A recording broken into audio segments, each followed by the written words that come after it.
Không phải.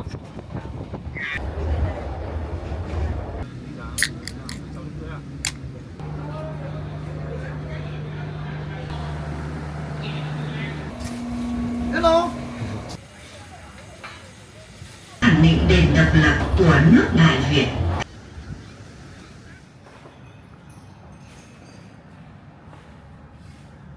Cho đi tàu có đăng ký cho đi tàu không? Không. Bạn lắm á. Rồi, trên 13. Phải.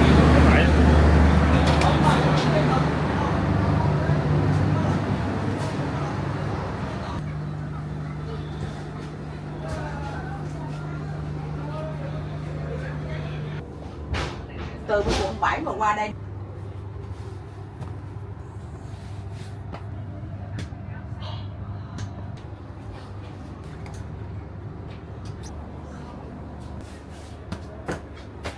nó đứng kia mà gọi nó không có hái vậy. Còn 3 phút đâu.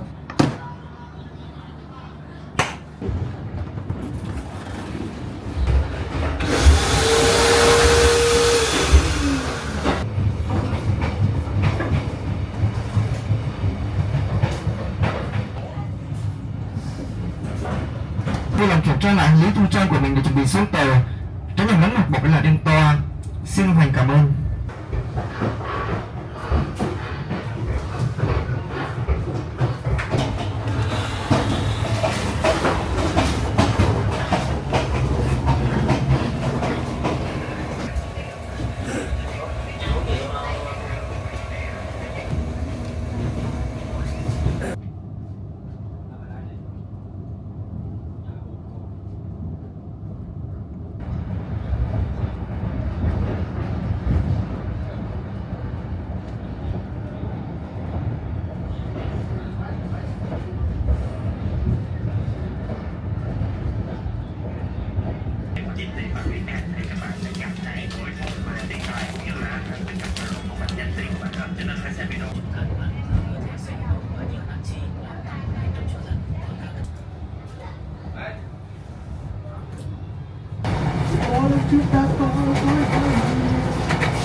Cảm ơn anh.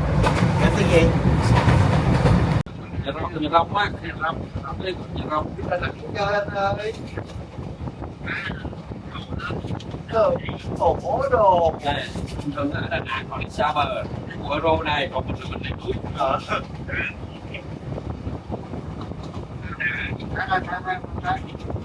Bước vào.ครับvề chỗ nó có lạnh.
cháu người lớn á.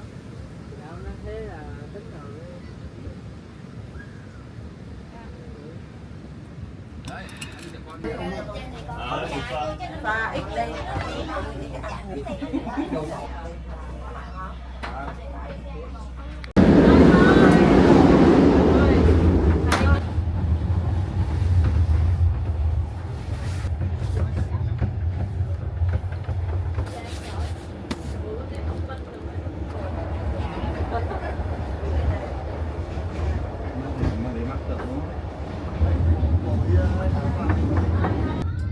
Đến này.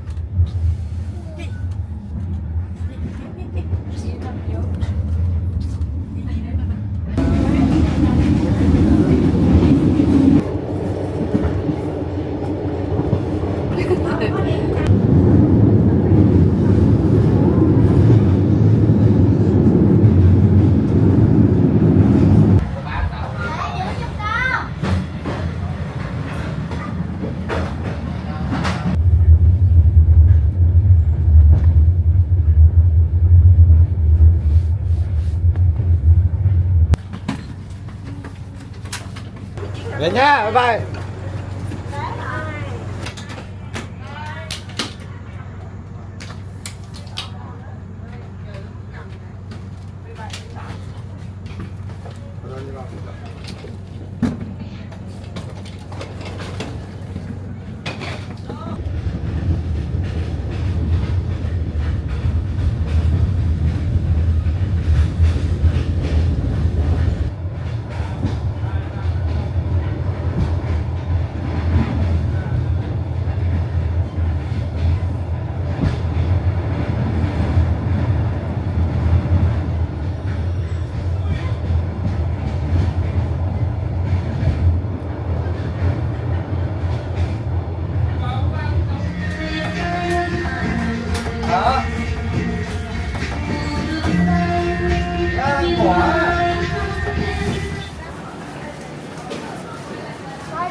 Đâu rồi đâu, taxi đâu.